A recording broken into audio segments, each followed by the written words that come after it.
you are burning good leads under the impression that you're just getting bad leads. You're getting enough leads, you're getting a healthy volume of leads, whether that's through Facebook ads, whether it's through billboards, referrals, whatever it is. Let's say you get 1,000 leads, let's say. You might be thinking, they're just bad leads, right? They call you up, maybe they don't even want to quote, they're just asking questions about what you do and your services. Or maybe they actually book in a quote, you go and give them a quote, and then they say, makes sense, I have to run this by my wife or my husband, never hear back from them. Or maybe they just straight up tell you, this is out of my budget. You might be thinking it's just the leads. The leads are bad. Maybe it's my offer. Maybe it's the platform I'm getting my leads, right? If you do like Angie's Leads or Thumbtack, maybe you're blaming it on whoever's doing your Facebook ads, or maybe you're doing it and you might be thinking that you're doing something wrong. Here's the truth. It's not the platform that you're doing it on. Obviously, if you're doing Facebook ads, the Facebook ads are naturally going to be a little bit better than Angie's, right? But that's not the issue. That's not the main reason why you're getting bad leads. In fact, there's no such thing as bad leads. There's a problem in your sales funnel. And I'm not saying this out of just theory. I've been working with contractors, specifically luxury bathroom and kitchen remodelers, for over 5 years. And after breaking down their businesses step by step on a whiteboard, literally every single step from picking up the phone to answering it to the first word that they say when someone wants a quote, right? This is how I've actually been able to figure out the issue and how to actually solve it. So that's what I'm gonna break down today, is exactly how the sales funnels work, what you've probably tried doing, why didn't it help, and how to actually fix it. And this isn't theory, guys. I'm going to actually link an asset, a document, link in the description on how to actually do this tactically, step by step. It isn't just theory. I'm not just going to give you a mindset and say you just got to be a little bit happier on your calls and write down your goals in the morning and journal. No, this actual tactical steps on how to fix this goddamn issue that most contractors deal with. So with that being said, I'm going to share my screen and show you how to do it. So as I was saying in the beginning of the video, before you get into any type of solution, first you have to understand the problem. And to understand the problem, you have to understand how the system even works, right? So what even is a lead, right? You're trying to focus on how leads become closed jobs. How do you even get leads in the first place, right? So this is a very simple breakdown. So a lead is simply somebody who is aware and interested. No, literally just knows that you exist. So a lead is simply what makes a stranger on the road a stranger, and what makes them a lead. A stranger on the road doesn't know that John's painting exists, but a lead just simply knows that John's painting exists. So the way that you get awareness depends on your style, I guess, right? You could be running Facebook ads. Whoever sees that ad is now a lead. If you have a billboard, whoever drives by and looks at that billboard and sees your name, that is now a lead, right? So that's the first step of the funnel. If you're not even getting leads, this probably isn't a good video for you. Once you start getting leads, this is good, but that's your issue right there. If your problem isn't bad leads, you just aren't getting leads in general, well, guess what? You need to up the ad spend, or you need to start putting some billboards up, or you gotta start sponsoring your local city sports games and whatnot, right? You gotta just simply have more awareness. And from awareness, it goes into interest, right? So let's say you're running Facebook ads. Out of 5,000 people that saw your ad, maybe 10% actually clicked on the learn more or get a free quote, whatever it is, right? So the more people that are aware of, just realize my cameras are here. The more people that are aware, right? There's a percentage of the people that are aware that actually might consider whatever you're selling, right? So that's going to be the interest, and that's going to come down to your offer, right? If you're just a random chuck in a truck and you have everyday basic offer, you're just somebody else, probably not going to get a lot of interest. But if you have a crazy offer, then now interest goes up, and from that interest, people will actually contact you, right?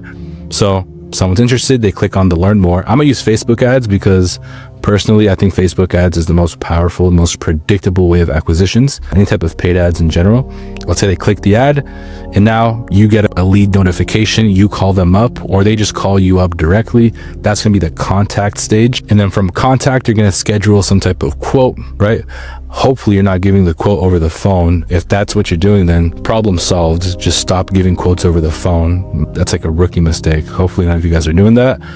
You go to their house or property, give them the quote, and if they're interested, if they're a quote unquote good lead, they'll close, right? Money acquired. Basic sales funnel. Now, here's the thing. If your car is having issues, you don't just wave a magic wand and it gets fixed. You have to check each part individually, and then after checking each part, you see the health of each thing and you find out the issue, right? So awareness, that would be your platform, right? Show of interest, that would be your offer. Contact, that's actually setting the appointment. Quote, giving the price. Close is an invoice signed, successfully closed job, right? A lot of you guys are having a lot of leads, right? So this is good. A lot of interests, good. But here's the issue, right? And here's the thing. You can fix your awareness by getting more streams of awareness. So if you're just doing Facebook ads, start doing a referral program and start doing EDM, right? If it's an interest problem, just upgrade your offer, right? Make it a little bit crazier. If it's contact, setting the appointment, maybe it's the speed to lead. You fix that.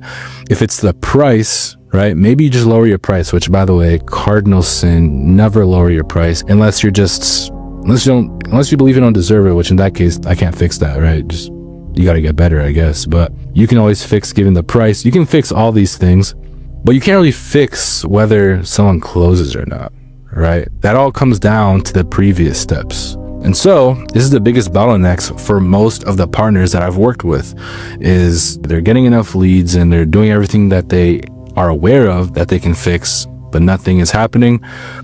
So here's how to actually fix it. And so you've tried everything in your tool belt to fix this problem, right? You upgraded the awareness, the platforms, you've upgraded your offer, you've upgraded how your speed to lead, you've upgraded everything. But it seems like none of these are having an effect, or at least a very minimal effect, right?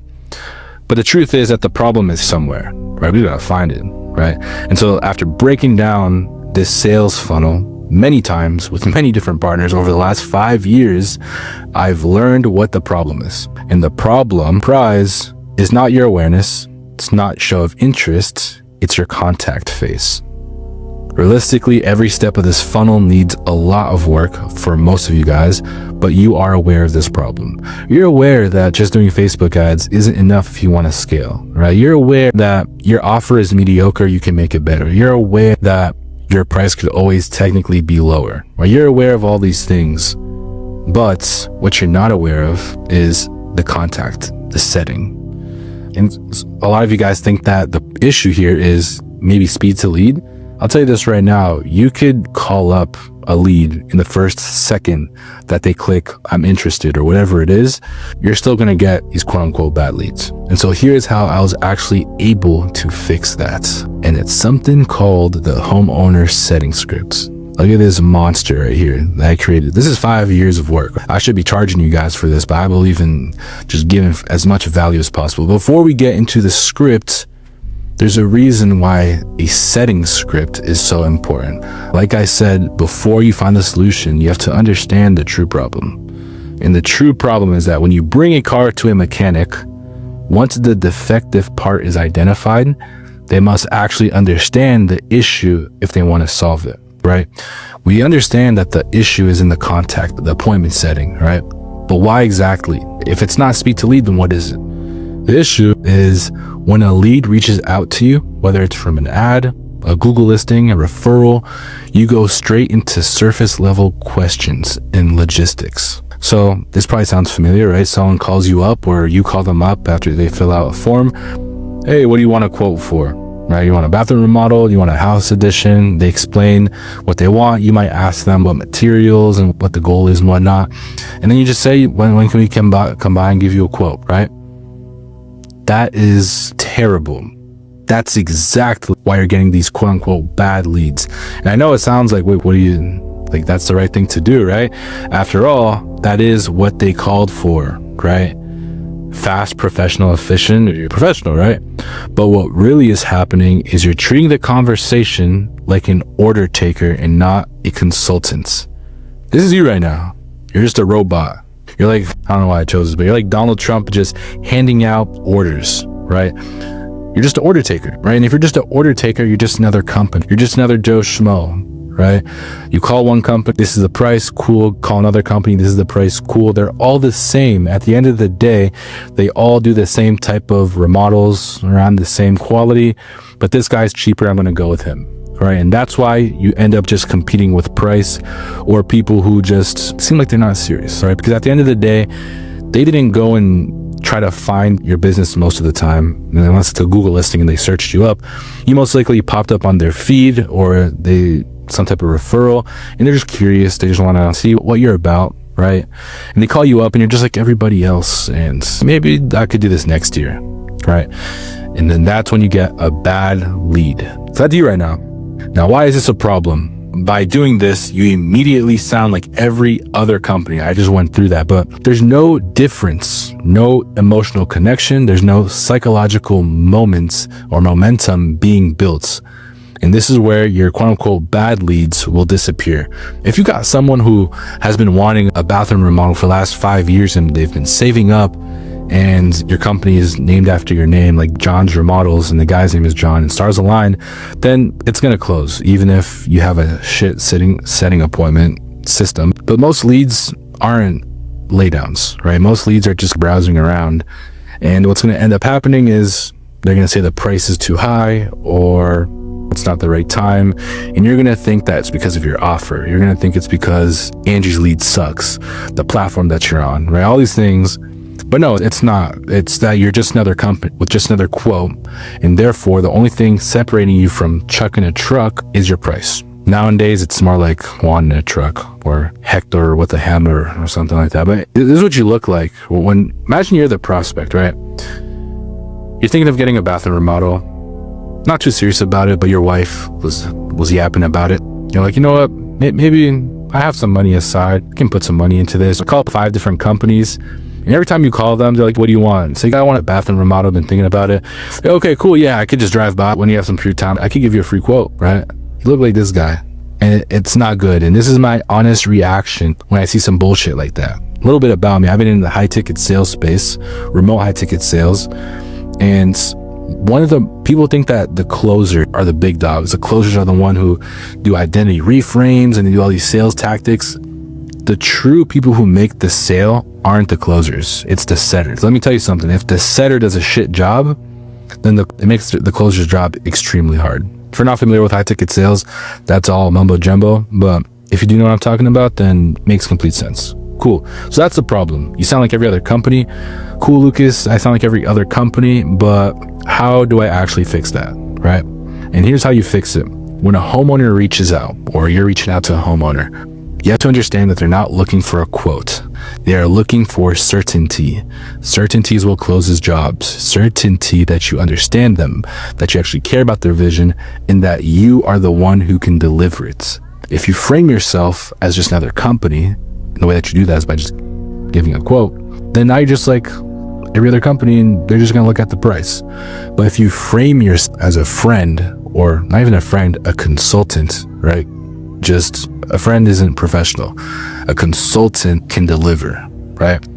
If you frame yourself that way, then you build certainty. And the way that you build certainty is by leading the conversation, not rushing to schedule it. That's huge, right? If you're like, I could give you a quote tomorrow, I could give you a quote, you know, I actually have time today, I could give you a quote. While you're obviously trying to make a sale, then obviously you don't have enough clients, right? You're not booked out, meaning you must not have the best fulfillment, right? It raises guards. So being completely detached from the sale, leading the conversation, and also, this is the biggest part, asking about their pain, their why, and their dream outcome. When you answer a call and they want a quote, and your first question is about what type of bathroom remodel they want, the price and all that, you go straight into logistical. Because you're thinking logistically, they're going to think logistically. It's just common sense, right?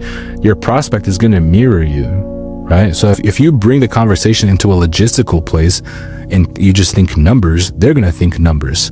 But if you change it from an emotional conversation, then they're going to think emotionally. And guess what's good about emotions? Is that they don't have to make sense, right? So when they feel understood, resistance disappears, because resistance simply comes from logic. And so once there's trust, price stops mattering. Think about it like this. Why do you go and buy Gucci? It's not because Gucci is technically better quality per se. It's because it makes you feel a certain way, right? No one buys Gucci logistically, right? Same thing goes for, I don't know, my brain's, I've been working all day. Point is though, if they like you because of you, because you truly understand them, then when you give them the price, even though Juan in a truck can do it for half the price, they feel like you can deliver it the best. They feel like you truly understand them. They like you. So they're going to buy from you because they like you, right? And so that's the fix. That's how you're going to make bad leads turn into good leads. Because guess what? If someone is just window shopping, right? Tire kicker, that's a bad lead, right? But if they call a bunch of people with zero intention of actually getting a remodel done, an actual job done, they're just trying to see the market, I guess, and all of them just, I could give you a quote, keep getting the same answer. Then they call your company and you answer, or your desk lady answers, whoever answers, and they truly ask them, what's behind this? How long have you been looking to actually get a remodel? Why even do it now? Right? You anti-sell them. You're so detached that you're trying to convince them not to get it. Psychologically, they're gonna be like, this guy, not only does he not need me, but he actually wants the best for me. And so that's how you're gonna shift even someone who's literally by definition a bad lead into a good lead. And if you can truly download that, if you can truly start implementing this, you will have no such thing as bad leads, because your bad leads will become good leads. In fact, your bad lead, if you can turn someone who's just window shopping into someone that closes, that's actually usually better than the quote unquote good leads, because now they're fully bought in, right? Not only do they want it, but they're willing to die for this, right? They want your company. They don't want any other company. And if you charge more than anyone else, they don't care, because they were never doing it for the price anyways, right? So when they feel understood, resistance disappears. And once there is trust, price stops mattering. So let's say I promised in the beginning of this video, I'm not just going to give you words in theory. I'm going to actually give you the tactical steps on how to do it and how I've been able to solve this issue. So this right here in itself could basically change the trajectory of your business, right? Just that simple paradigm shift of not just asking for the quote and being logistical, but actually having feelings and actually building certainty through leading the conversation, right? Having frame, not being attached to the sale, asking about their pain, why, in their dream outcome, right? Just if you implement that, that'll change your leads from bad to good and the good to great. But anyways, how do you actually do that, right? The tactical steps. And I've been doing this for 5 years. Like I said, I work one-on-one with my partners, scale them up so I can either help them sell their business or just buy it from them. Contractors tend to be a little bit more on the hot-headed side, right? So after a long hour of breaking down this guy's business, I'm not going to reveal his name. He told me, all theory is nice until you've actually swung the hammer, right? Fair enough. And that's exactly what I'm gonna do, right? Hold my beer. I'm gonna show you exactly how I solved this issue for multiple of my partners, including this guy, by the way. This guy was a chuck in a truck. I don't really work with chuck in a trucks anymore, unless you have a full company, full movement going on. It's not really worth it for me. But back in my early days, when I was still learning how to do this thing, I used to work with smaller contractors. So this is the script. And this script is basically going to go through the whole process from when they answer the phone, everything that they could possibly say, whether it's a homeowner, right? Whether it's a investment homeowner. So there's two types of homeowners, right? By the way, this is what I'm talking about when I say breaking down each step of the way. When someone calls you up, they're not just a lead. There's homeowners who are doing it for personal reasons. They want a kitchen remodel because they host family get-togethers and whatnot. They want to have a better looking house, right? For example. Then there's investment homeowners, right? These are homeowners who are selling their house eventually or whatever it is. And although it's still personal because it's just them and their home, they want this not because of them, but because doing a bathroom remodel, for example, or home addition will increase the price a lot and it'll help them sell the house, right?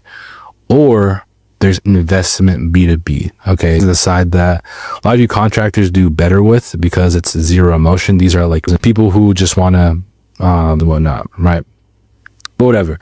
I could go through this right now, but I don't have someone to role play with.